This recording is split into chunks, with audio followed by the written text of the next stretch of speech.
everyone, welcome back to the Loon3y podcast. This is Meg. Just as a start reminder, this is a safe space. This is my story. So if you're watching this, you don't agree with things that I'm saying, or you have any negative comments, please keep them to yourself and leave the vicinity. All right. I want this to be a community building space so people can come and feel like they're not alone in these feelings or these symptoms or their experiences. So no negativity allowed. Like I said before, I won't have it, and you don't want to know what happens if you leave a negative comment. So let's leave it at that. All right. So today I'm going to talk about kind of the first breaking point of my diagnosis, as well as pieces kind of leading up to it, and then things that were affected post-diagnosis that I've learned that were potentially problems even prior to my diagnosis. So I mentioned in the first podcast what I felt was depression up until leading into my bipolar 1 diagnosis. So if you haven't watched the first episode yet, I recommend going back so you get my history, so you have more of an idea of what I'm going to be talking about moving forward. So I know that I had always felt like that intermittent depression growing up, moments where I just didn't feel myself. And I know that that probably affected relationships. I remember specifically in high school when I was dating my ex-boyfriend, he brought to my attention that there were times when I'd be in a really good mood and then someone would say something and I'd completely just turn off, and I didn't quite understand what that meant. And it actually ended up causing that big issue in our relationships, which was part of why he ended things with me. And I would try to think back to those moments and I couldn't recall what had happened. And so it was hard for me to register what that was and how that felt. But it did bring to my attention that something had been going on with me, which later explained from the diagnosis that that was me going from like a manic or just like a regular kind of feeling into somewhat of that depressive episode. So from that diagnosis, kind of understanding those ups and downs, it makes it hard because I couldn't always control it, or I didn't always know when it was happening. And so I definitely know that that's affected relationships, as well as friendships, or not being able to formulate friendships because of those moments. Also, I know when I was living in manic states and I would meet people, I can tell that people didn't quite know how to approach me or have a conversation with me, and I got that kind of feeling where I just felt really weird, or I would get super self-conscious that people didn't like me, which would be really hard when trying to make new friends or even to hold on to new friendships. I met a lot of new people coming out of college from dating a different ex-boyfriend. And so a lot of me almost being too cautious also, I think, put a damper on being truthful to myself and being honest with those around me. So it took me a while for me to feel confident in myself that I am who I am, whether my diagnosis is affecting me or not, that I have to accept that if people don't like me, then that's on them and it has nothing to do with me. And the people who truly appreciate and accept who I am, then those are my true friendships. And this is constant. Even nowadays, I still feel somewhat like people don't quite understand me, and it takes a while for them to understand like my personality, and I open up about my background, and then it starts to make a little bit, I don't want to say more sense, but I feel like it makes people a little bit more aware or comfortable around me. I do know, like, I don't like to use the word weird, but I definitely am. I like to say I'm one of a kind, right? You're not going to find anything else like this. And I don't like to use the word normal. I think the word normal should be X'd out of the dictionary, because having the word normal defines what you should be versus what you are. And so I try to stray away from that, because everybody is their own person and everybody lives in their own world. And so that's just who they are. And so taking out the word normal needs to be done. So try to practice not using that word and just stick to your true selves. Recognize that everyone is their own person and their own human beings. And we're different. I feel like we could use the word different in that sense. So that's just kind of hardships that I've experienced with like personalities, making friendships, having relationships. And it's still something I continue to work on. One thing I've realized is I still have trauma from being bullied in high school, and I have my trigger words. And sometimes people use my trigger words in just day-to-day conversation. And it's been hard for me not to snap at people and just kind of get upset. And my emotions definitely come to the front of reacting. And that can also cause problems with being around people, or kind of maybe pushing people away with how I respond. And so lately I've been working on my trigger words and trying to establish ways to hopefully not control my emotional self when I hear them.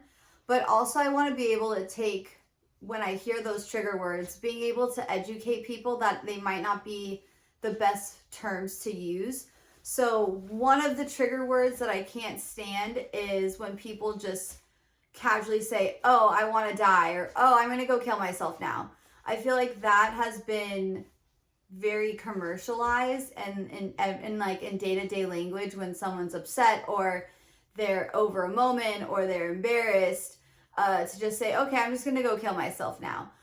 And for someone who hasn't experienced personally depression or suicidal ideation, or someone hasn't met or been around someone who's had depression, suicidal ideation, or even someone who actually knows someone who's committed suicide, it's really hard, because for those who have, hearing those words, they touch really deep.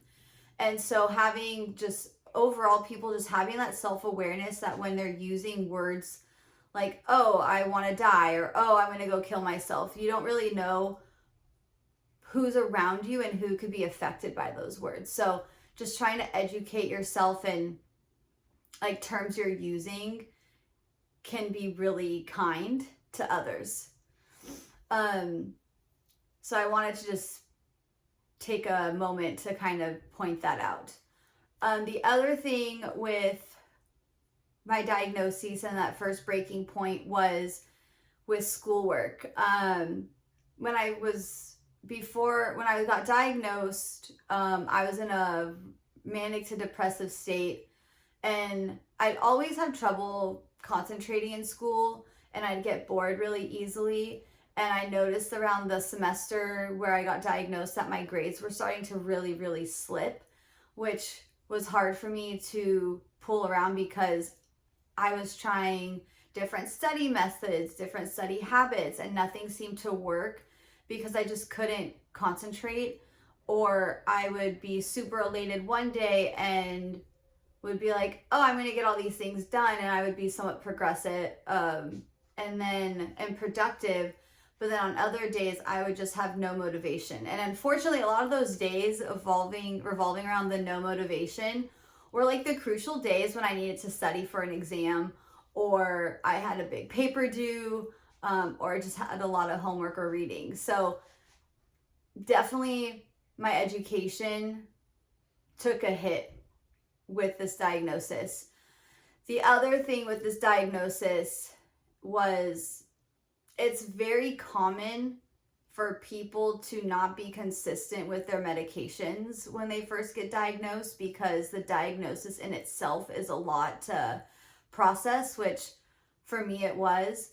The other aspect of it that I was experiencing was I would take my meds and I'd feel great and be like, oh, I'm healed, I don't need them anymore.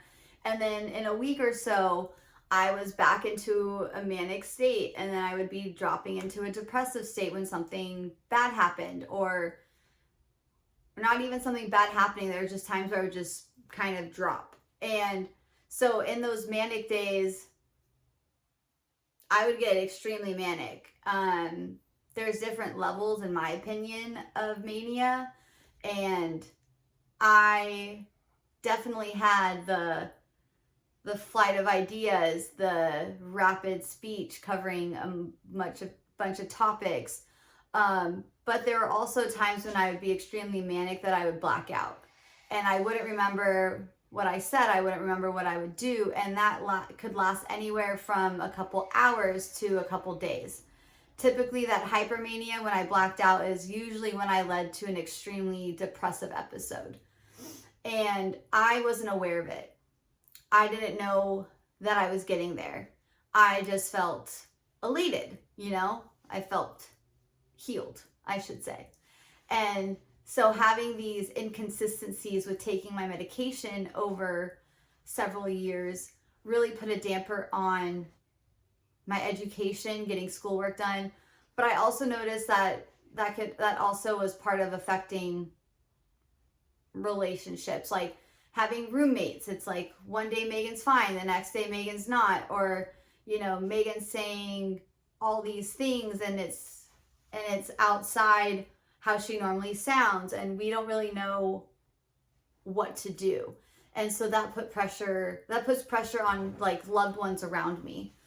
The one person who I think, and I'm so grateful for, is my mom.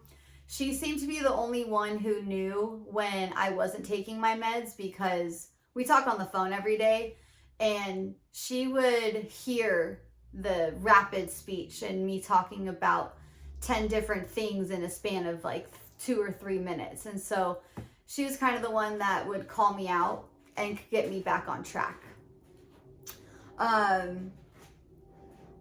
So yeah, those are kind of the things when I first got diagnosed that really took a hit, I would say.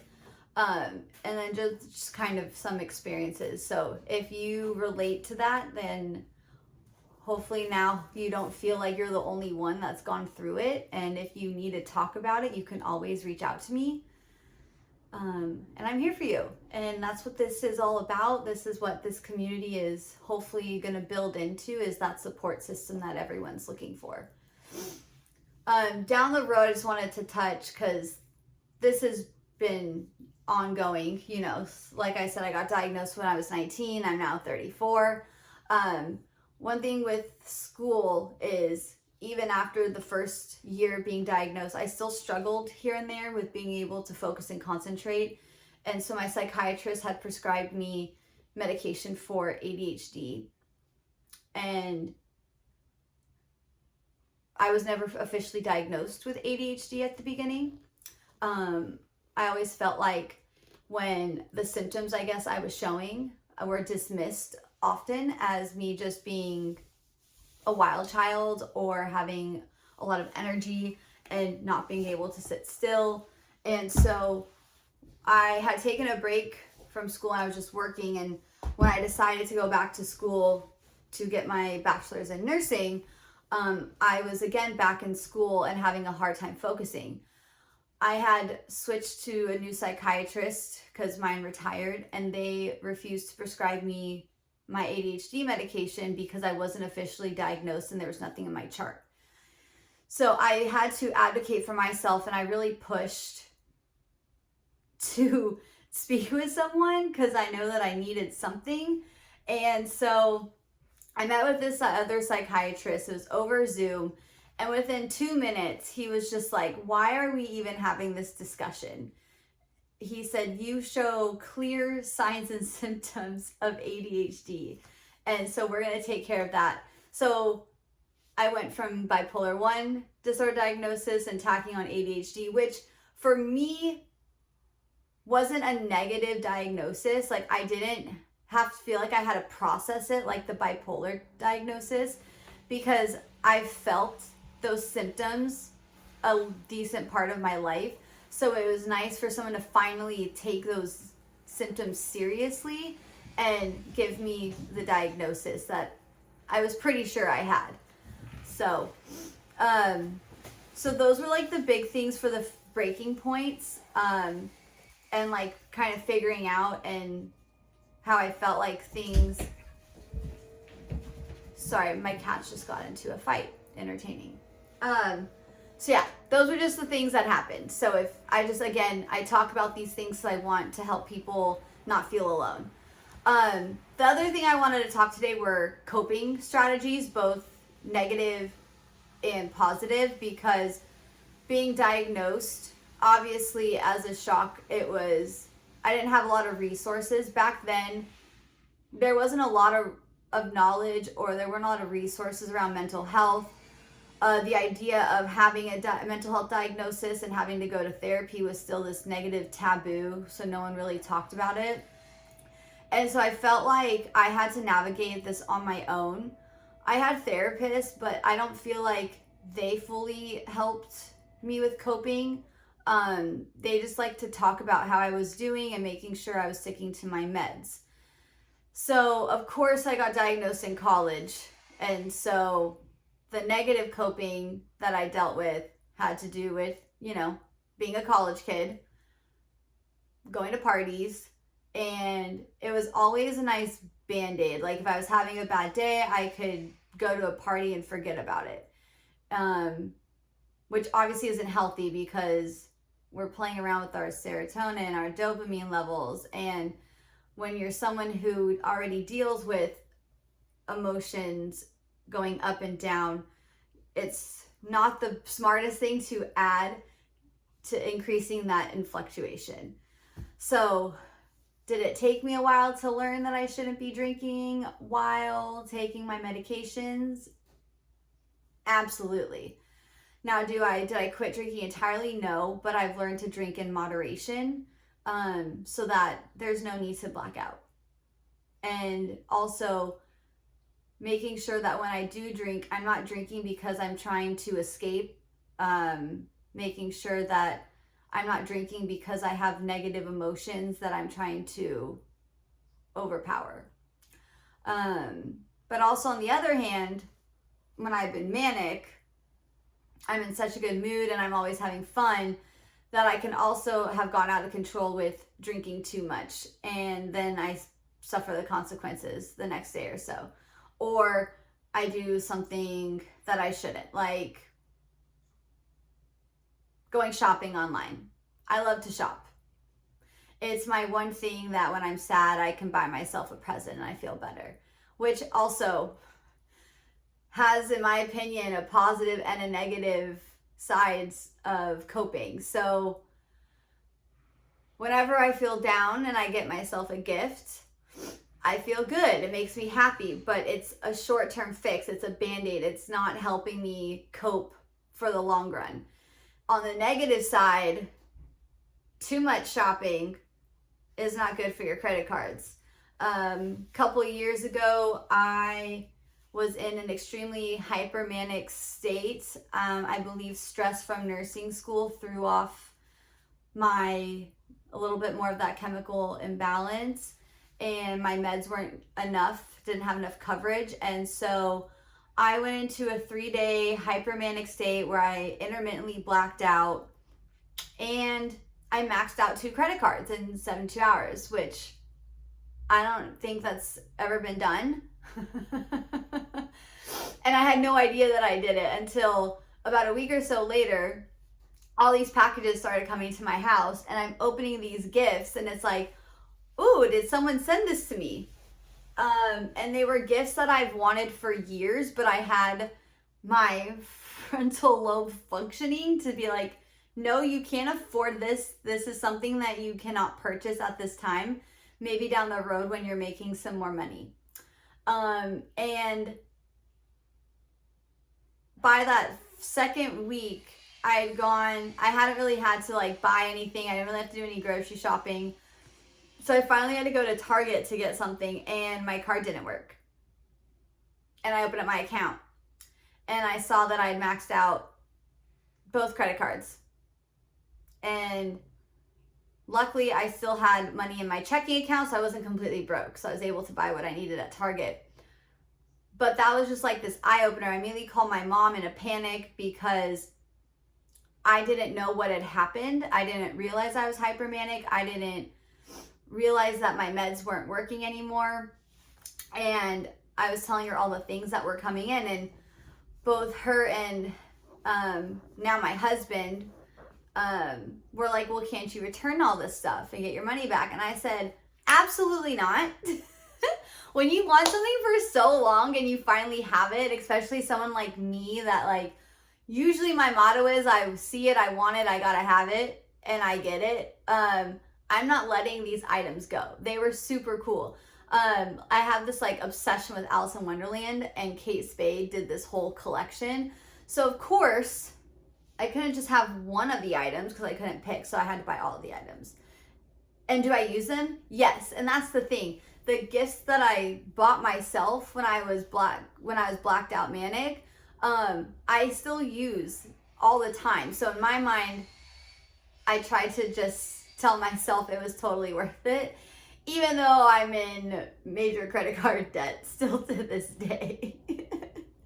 So, I don't know if it's a lesson learned to like maybe not buy myself presents, but at the same time, I've learned that if I get myself something really small when I feel like I need a gift to make myself happy, I'm also now acknowledging, okay, what's going on? And then I'm taking the appropriate healthy coping skills to understand what's going on and address that issue. So I'm solving it on a positive scale.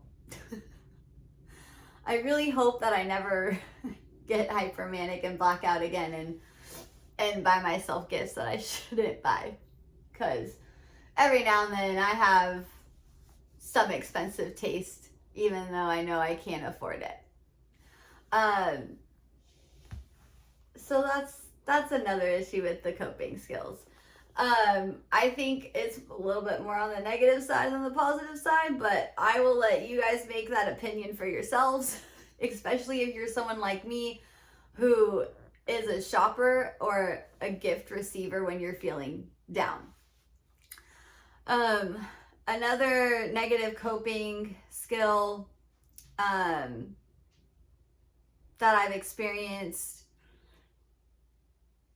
is just overall ignoring a situation and thinking to myself that it will just go away. And that happened a couple of times. I would tell myself like, oh, I can get through it. Tomorrow is going to be a better day.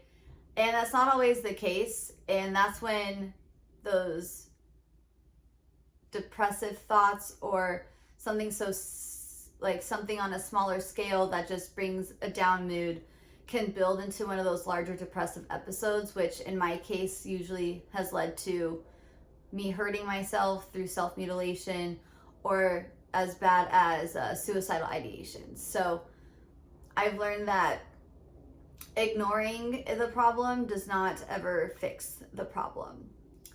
And that's just taken years of trial and error, I would say, with these negative coping skills, which has led me into the positive coping skills. I would say most recently, the best positive coping I have learned is mindfulness and it's taken me a long time to understand what mindfulness is and the benefits of it. I used to try to meditate years ago, and it would get so stressful and frustrating because I just couldn't do it. And it caused me so much stress that I was more stressed during the meditation and after meditation than I was before. So I stopped doing that. And recently, when I started my DBT therapy, mindfulness is a big component. And also, I've been working on mindfulness with my one-on-one therapist. And mindfulness doesn't always work for every situation, but for the moments when you have time to be by yourself and you have like 5 to 10 minutes, practicing mindfulness, excuse me, has been really beneficial. And mindfulness looks different to everyone. So you might hear someone talking about mindfulness in one way, but that might not work for you. So you have to find your own ways of what's going to work for you and what you define as mindfulness for yourself, right? The other thing that I learned from DBT in terms of like positive coping is finding ways to settle myself in like a short amount of time. So when you're out in public or you're at a party or you're at work and you feel these like stress, anxieties, or these other overwhelming feelings of emotion start to build and tackle on, and I can't go somewhere and meditate, like what can I do? And so a few things I've learned that I've recently is that works for me is splashing cold water on my face. I can easily like excuse myself. I can go to the bathroom. I can splash the cold water on my face. No one has to know what's going on because, you know, as much as I like attention, I don't always like to draw attention to myself when I don't want it. So the bathroom is like my safe haven when I need a moment. The other thing that I started doing years ago was practicing the breathing of taking that nice 3-second, 4-second inhale in, holding your breath for like 2 to 3 seconds, and then exhaling for another 3 to 4 seconds. That is also something you can do in that moment. You can do that in public. You can do that in the bathroom. You can find a quiet place and practice that as well. That's one thing that I've also done. And then the other thing that I haven't done it in a long time, but it was working for me at one point, was the senses. So naming 5 things you see, or 5 things you can touch, 4 things you can see, 3 things you can hear, 2 things you can smell, 1 thing you can taste. That has worked before, but I feel like it takes a decent more amount of time, or for my case, if I'm in the bathroom, I don't really think I'm going to be able to cover all of those senses. depending on what bathroom. Like if you're at someone's home and they've really done it up and they have a bunch of pictures and potpourri and like shower, or you know, you have friends that have kids now, there's a bunch of bath toys, although I wouldn't recommend touching the kids' toys because that's theirs. But yeah, so those are some positive coping skills that I've worked on, that I've been practicing. And like I said though before, one thing isn't going to work for everyone, right? So you have to find what works for you. And it's always good to have trial and error too.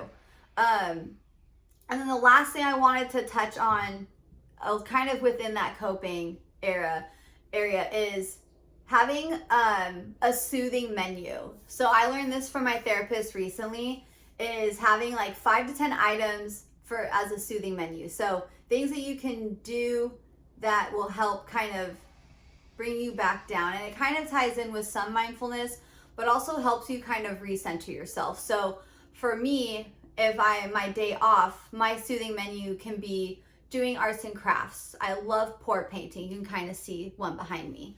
I love going to the gym, so being able to work out. But in a moment, one of my soothing menu items is I have a mini Labubu. I have a weird obsession for them. At first I thought they were hideous, and now I just can't get enough of them. Just seeing Mellow Boo Boo and that smile just immediately brings a smile to my face and this rush of happiness. And so one thing I'm going to start doing since I'm going back to work is I'm going to have my little Labubu, and it's something that I can touch. I can keep it in my pocket. And so for me, being able to pet the soft spots of it can be really soothing for me. And it can be very distracting. And then I can move to the feet. The feet move, the arms move, and then the face itself has different layers of texture.